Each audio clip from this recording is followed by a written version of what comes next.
Today I'd like to talk about Hagar, the character from our first reading that Michelle gave for us a few minutes ago. Specifically, I'd like to talk about Hagar's vision and how God grants us the same capacity for faithful seeing that Hagar has. First, though, you might be wondering who Hagar is. Hagar is an Egyptian servant or slave in the household of Abram and Sarai, who during the course of the Genesis story have their names changed to Abraham and Sarah. When God promises Abram that God will give Abram countless descendants, the old couple don't know what to do. They've never had children of their own, and now they're way too old. Taking God's promise into her own hands, Sarai offers her servant Hagar to Abram, saying, "It may be that I shall obtain children by her."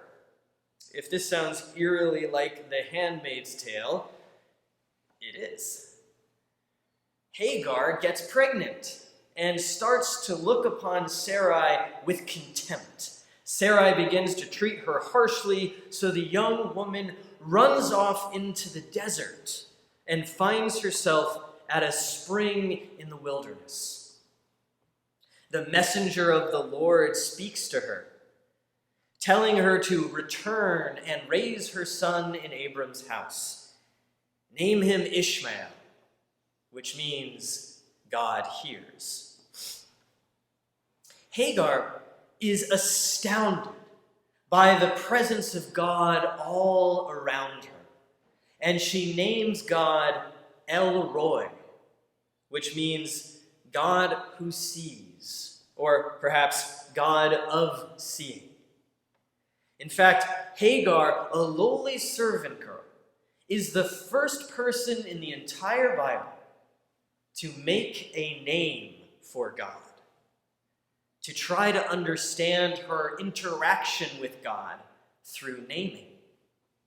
Others will do this later, but Hagar is the first. Hagar returns to Abram's house and bears Ishmael. Now we need to fast forward 14 years. Last week we heard the story of the birth of Isaac. This is where today's reading picks up. Sarah has a son of her own, and she doesn't want Isaac to have any competition for Abraham's affection. So she tells Abraham to cast out Hagar and Ishmael from the household. This distresses Abraham to no end because he loves both his sons. But after God assures Abraham that Ishmael will also have a great nation spring from him, Abraham relents to Sarah's wishes.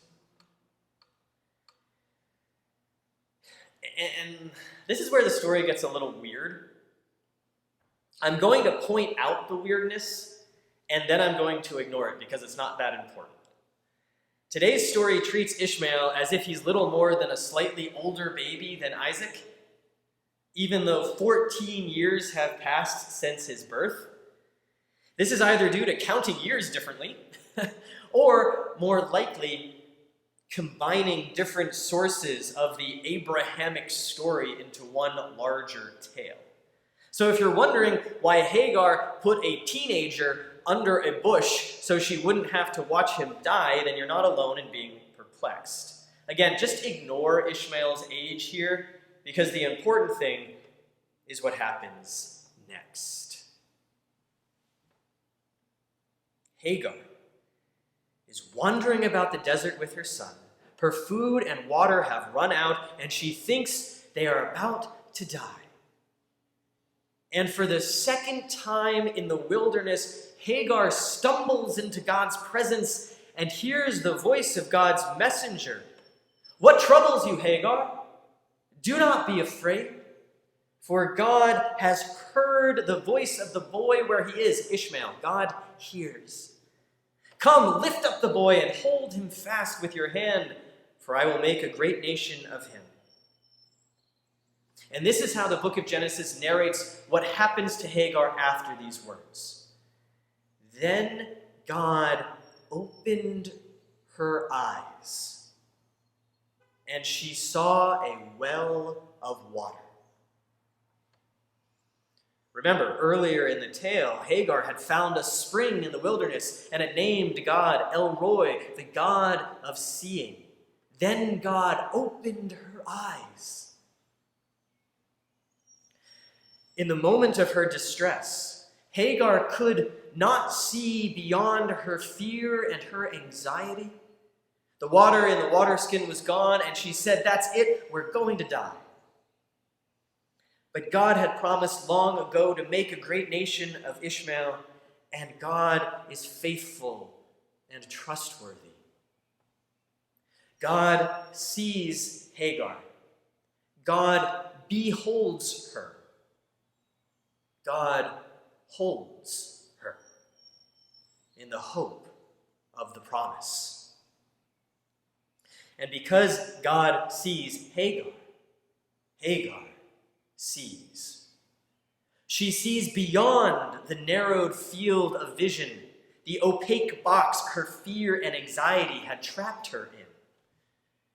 She sees a source of abundance in the midst of the wilderness of scarcity. She sees the presence of God moving her life along the path of the promise.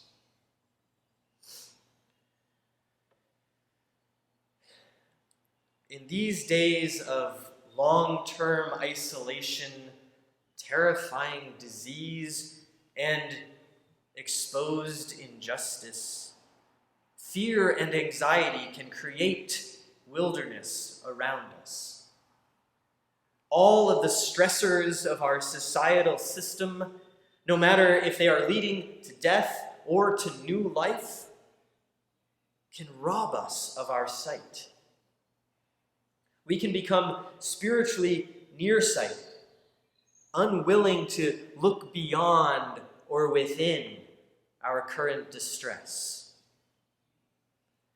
When this happens, we can remember Hagar. We can remember the God of seeing, opening her eyes.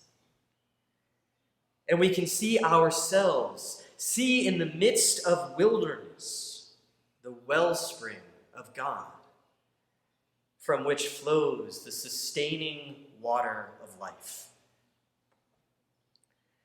This vision may look like new clarity after a long bout of confusion, or the stamina to remain in the middle of confusion while new clarity gestates. This vision may look like a closer look at a situation that appears hopeless from one angle, but not from another. Or good news to celebrate, while most news is cause for lament. Or the courage to take a stand for justice where you never really engaged before. Or the release of long-held perspectives that no longer align with the person God is calling you to be. This vision may let us see many things, and it will always focus us toward abundance, justice, and love.